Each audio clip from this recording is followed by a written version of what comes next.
Good morning, Radhe Radhe. Hello everyone, welcome to my channel. কেমন আছো সবাই? আশা করি সবাই অনেক ভালো আছো। তোমাদের ভালোবাসায় আমিও ভালো আছি।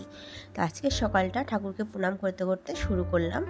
আর আমার ঘরে দেখো সব কিন্তু ঘুমোচ্ছে, আমি উঠে গেছি আর মা বাবাও উঠে গেছে, শুধু অভয়ের বাবা ঘুমোচ্ছে আর মা বাবাও উঠে একটু হাঁটতে গেছি। তো গাইস, তোমাদেরকে একটা কথা বলার ছিল, সেটা হলো কিছুদিন ধরে আমাকে কয়েকজন কমেন্ট করছো আমাকে সাপোর্ট করো, আমি একটা চ্যানেল খুলেছি, আমাকে সাবস্ক্রাইব করো, তারপর হলো গিয়ে আমার পরিবারে আসো, বিভিন্ন ধরনের ভ্যারাইটিস। তো এমনভাবে কমেন্টগুলো করছো, সব কমেন্টগুলো কিন্তু একবারে ধরা যাচ্ছে। আর এই দেখো, কালকে আমার ঘর পরিষ্কার হওয়ার পর ঘর থেকে কত ময়লা বেরিয়েছে, সব ঘরের বাইরে জড়ো করে রেখেছি। কিছুটা রাতে গুছিয়েছি, কিছুটা সকালে গুছিয়েছি। আর হলো গিয়ে ঘরের ফার্নিচারগুলো আর ঘরের জিনিসপত্র সব এদিক ওদিক করে রাখা হয়েছে। এতদিন যেইভাবে ছিল আজকে সব তার উল্টো হয়েছে। খাটটা এদিকে চলে এসছে, আলমারি ড্রেসিং টেবিল চলে গেছে তার উল্টো দিকে। তো কিছুদিন পর পর নাকি ঘরের ডেকোরেশনটা একটু চেঞ্জ করতে হয়, তাহলে ভালো লাগে। তো যাই হোক, সেটা বড় কথা নয়। কথা হয়েছে জানালার দিকে খাটটা নেব বলেই এই চেঞ্জটা করেছি। তো জানালা, তাহলে খাটটার সাথে জানালাটা অ্যাড হয়ে গেল, এখন খাট থেকে হাওয়াটা বেশ ভালো আসবে। তো জানি না, এমনিতেও তো এখন আর হাওয়াটাও আসে না, গাছের পাতাও নড়ে না, তাও নেওয়া। তো দেখা যাক, কিছুদিন এভাবে চলুক, তারপর আবার সুযোগ বুঝে চেঞ্জ হয়ে যাবে। তো বাপের বাড়ি থেকে এসছে 2-3 দিন, আজকে 2-3 দিন হতে চললো। তো তারপর থেকে শুধু ঘরের গোছগাছ, ঘর পরিষ্কার পরিচ্ছন্নতাই করে চলেছি। তো এখানেও দেখো কতগুলো ব্যাগ জড়ো হয়েছে, সব ব্যাগ নিয়ে খুঁজে খুঁজে ব্যাগের জায়গায় রেখে আসলাম। আর বাকি সব জলের বোতল অনেকগুলো জড়ো হয়েছে, সব ভরবো। আর হলো গিয়ে কাজগুলো করছি তার সাথে সাথে। তো আজকে তোমরা আরেকটা নতুন জিনিস দেখতে পাচ্ছ, সেটা হলো আমি আজকের ব্লগটা শাড়ি পরে শুরু করেছি। হ্যাঁ, তো কালকে বিকেলে শাড়ি পরে ডাক্তারখানায় গিয়েছিলাম, তারপর আর শাড়ি খুলিনি। আমার শাড়িটা পরতে ভালো লাগে না এমন কিন্তু নয়, শাড়িটা আমি সময়ের অভাবে বা একটু পরবো টাইম নিয়ে, সেই জন্য খুব তাড়াহুড়ো করে কাজ করব, ঝামেলা, এই জন্য আমি পরি না। আর হলো গিয়ে তার মধ্যে যে পরিমাণে গরম পড়েছে, কালকে যেহেতু একবার পরেছি আর খুলিনি, পরলে আর খুলতে ইচ্ছে করে না। আর আমার ছেলে যেহেতু আমাকে নাইটি পরে দেখতে দেখতে অভ্যস্ত, তো ও শাড়ি পরা দেখলেই বলবে মা আগে শাড়ি খুলো, শুতে গেলে বলবে মা আগে শাড়ি খোলো, নাইটি পরো। তো ও বোঝেই না যে শাড়িটার যে কি, শাড়িটাই যে মেন, যেটা পরে আগে দিনগুলো সব পার করেছে। এখন তো সব ঘরে ঘরে নাইটি, সব ধরনের মহিলারাই নাইটি পরছে। আগে তো এই শাড়ি ছিল। আমার মাদের সময় তো আমার মাদের কত ছোট অল্প বয়সে বিয়ে হয়েছে, তারপরেও তারা কিন্তু শাড়িই পরতে হয়েছে, পরতে পারে না এদিক সেদিক। এখনকার যতটা স্মুথলি লোকে শাড়িগুলো পরছে মহিলারা, তখনকার কিন্তু অতটা স্মুথলি পরতে পারতো না। আগেকার মহিলারা এখনও যাদের বাড়িতে আছে, তারা খেয়াল করলে দেখবে তাদের শাড়ি পরাটা কিন্তু অতটা সুন্দর হয় না। তারপরে কিন্তু তারা শাড়ি পরেছে, সায়া পরেছে, ব্লাউজ পরেছে, এত কিছু করে কষ্ট করে কিন্তু দিন পার করেছে। আর আমরা এখন সুখী হয়ে গেছি, শাড়ি পরতেই নাকি আমাদের কষ্ট। আর হলো গিয়ে ভ্যারাইটিস, তো ওই জন্য পরতে চাই না। তো শাড়ি তো আমার পরাই হয় না, কিছু কিছু শাড়ি কয়েকদিন করে পরি, তারপরে শাশুড়ি মাকে দিয়ে দিই, মাই পরে, মা শাড়ি নাইটি দুটোই পরে, আর আমার শাড়ি পরা হয় না। তো এবার থেকে ঠিক করেছি একটু শাড়িও পরাটা অভ্যেস করবো। শাড়িটা না পরলে অনেক ব্লাউজ হয়ে গেছে, কিছু কিছু শাড়ি কত জমেছে, সুতির শাড়ি, সেগুলো যদি একটু না পরি ভালো লাগে বলো তো? একবার দুবার করে পরে পরে রেখে দিই। তো ইচ্ছা হচ্ছে শাড়ি পরবো। তো তোমরা কি বলো, একটু কমেন্ট করে জানিও। তো যাই হোক, গল্প করতে করতে সকালে অনেক বাসি কাজ করলাম। এটা হলো মায়ের বাসি নাইটি, বাইরে রেখে গিয়েছিল, তো সেটাও ধুয়ে দিলাম, পাম্পের জলও ভরে নিলাম। এবার জলগুলো আমি ঘরে নিয়ে যাব।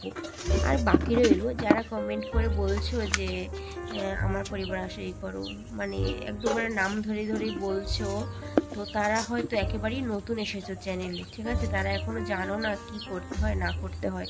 ইউটিউব কিন্তু ভালো ভালো প্রচুর খুঁতখুঁতে, ঠিক আছে? এই সমস্ত কমেন্টগুলো পাম্পস কমেন্ট হয়ে যাবে, এতে তোমারও ক্ষতি হবে আর আমারও ক্ষতি হবে। এই ধরনের কমেন্ট করো না, আগে দেখো, মোটিভেশনাল ভিডিওগুলো দেখো, নিজেরা জানো কি রুলস রয়েছে, কি করতে হবে না হবে, তারপর তোমরা চ্যানেলগুলোকে ভালো করে চালাতে পারবে। তার আগে এরকম কমেন্ট করো না, এতে আমারও প্রচুর ক্ষতি হবে। তো সব কাজ করে দেখো আবার চলে আসলাম পুরনো জীবনের নাইটিতে। আর এত কষ্ট হচ্ছে, এবার দুটো বিস্কিট নিয়ে ফ্যানের তলায় এসে একটু বসে খাচ্ছি। খেতে খেতেও ভাবছি এদিক সেদিক কী করবো এরপর। এই বিস্কুট খাওয়ার সময়টাই হলো ভাবার সময় যে কখন কি করব না করব, চারদিকে শুধু চকবক করছি। তো যাই হোক, এরপর চলে আসলাম রান্নার জায়গায়। তো শুরু করে দিলাম রান্না। এই যে আবার সে বাইরে, আর গরমটা কি পড়েছে বলো। এগুলো হলো ওলকচুর ডগাগুলো, আর এই চিংড়ি মাছ, এই দুটো দিয়ে রান্না হবে, আর পেঁয়াজ কুচি। তো এগুলো সব সেদ্ধ করে রেখেছি, ওলকচির ডগাগুলো। এবার হলো বাঁধাকপি সেদ্ধ বসিয়েছি। তো কাঠের রান্না তো ভাবি যে শুধু ভাতটাই করব। তারপর ভাবি যে এত কষ্ট করে আগুনটা ধরাতে হচ্ছে না, মানে আগুনটা ধরানোর পর জ্বলতে আগুনটা জ্বলবে আর আমি আবার ঘরে গিয়ে গ্যাসে করব, এটা না ঠিক মেনে নিতে পারি না।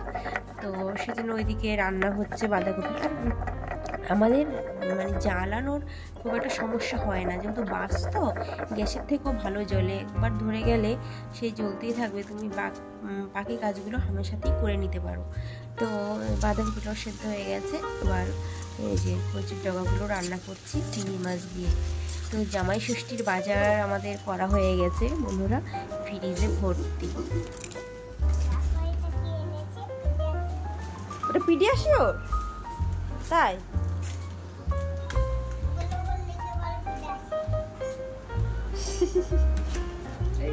আবার তো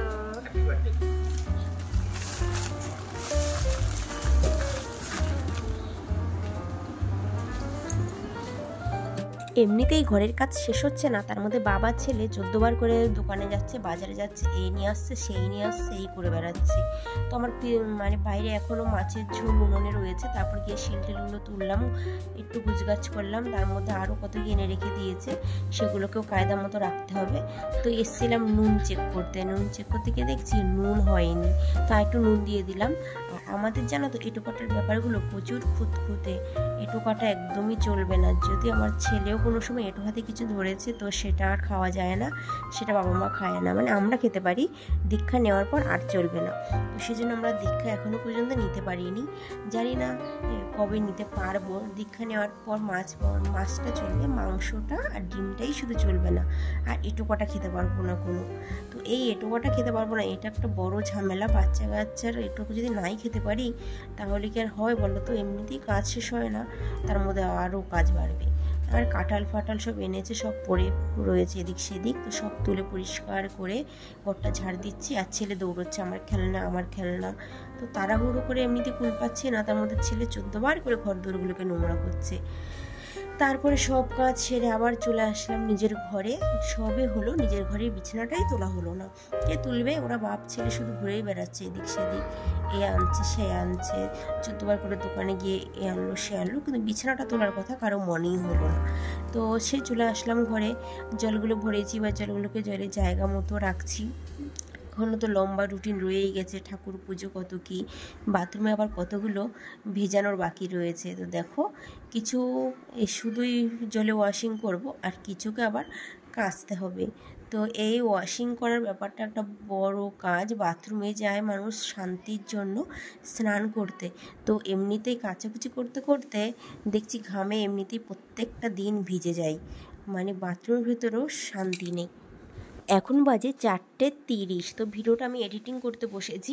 কালকেও ঠিক এই সময় যখন এডিটিং করতে বসছিলাম মা ডাকছিল লতি কাটতে, আর এখন বাবা ডেকে গেছে ছাদটা পরিষ্কার করব, ঝাড় দেবো, তো সেই জন্য। তো এখন ওই জন্য তাড়াহুড়ো করে ভিডিওটা এডিটিং করছি, তারপর গিয়ে ছাদটা পরিষ্কার করব।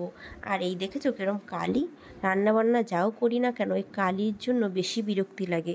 কালিগুলোর জন্য না হাত নখ সব কিছু কেমন নোংরা হয়ে যায়, কালো কালো হয়ে যায়, তো এটাই ভালো লাগে না। তো যখন মেয়ে ছিলাম তখন কালি ধরতাম না, এখন বউ হয়ে গেছি, এখন কালি ধরতেই হবে। তো এখন আর হাতের কোনো যত্নও নেই, নখটুকও রাখতে পারি না। যাই হোক, তো প্রতিদিনের মতো আজকেও একটু তিলক পরে নিই। রাধে রাধে।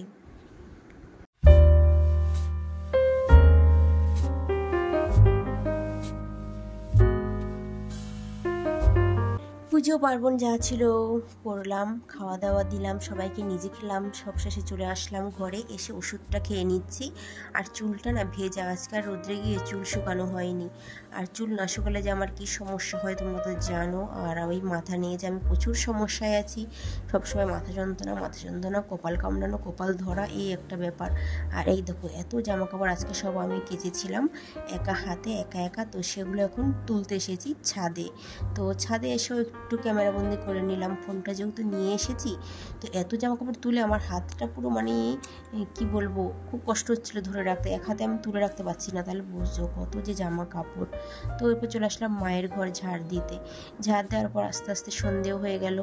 সন্ধে হওয়ার পর হলো গিয়ে চলে আসলাম সিঁড়িটা মুছে নিতে। এরপর তো সন্ধে দিতে হবে, তো সন্ধে দেবো, তার জন্য সিঁড়িটা মুছে নিচ্ছি আর সন্ধেও দিয়ে দিচ্ছি। এত কিছুর ভেতরে একটা জিনিস তোমরা খেয়াল করেছো কিনা জানি না, আমি না নাইটিটাই উল্টো পড়েছি, মানে সামনের দিকটা পেছনে, পেছনের দিকটা সামনে। তারপর তোমাদের দাদাভাই আজকে আখ এনেছিল, সে আখটার খাওয়ার সৌভাগ্য হয়নি। পুজো দিয়ে আসার পরই 1:30টার মতো বেজে গেছিলো, সবাই ভাত খেতে চেয়েছে, ভাত দিয়ে দিয়েছি। তো এখন সন্ধ্যাবেলা একটু আম কেটে দিলাম সকলকে, আম কেটে দিয়ে আখের রসটা আমি খেলাম। আমি আর আম খাইনি। আর আমার ঘরের টুকিটাকি যেই জামা কাপড়গুলো ছিল সেগুলো আমি এখন একটু গোছগাছ করে নিচ্ছি। তারপরে চলে আসলাম রান্নাঘরে। তো গাইজ আজকের ভিডিওটা আমি এখানেই শেষ করছি। ভালো লাগলে একটা কমেন্ট করো, লাইক করো, নতুন হলে চ্যানেলটাকে সাবস্ক্রাইব করে আমার পাশে থেকো। তো চলো আজকের ভিডিওটা আমি এখানেই শেষ করছি। আজকে যে বাজারে এনেছিল তার মধ্যে এই আমুলগুলো ছিল, সেগুলো আমি এখন জায়গা মতো রেখে দিলাম। আর ভিডিওটা আমি এখনকার মতো শেষ করছি। চলো গুড নাইট, সকলে ভালো থেকো, সুস্থ থেকো।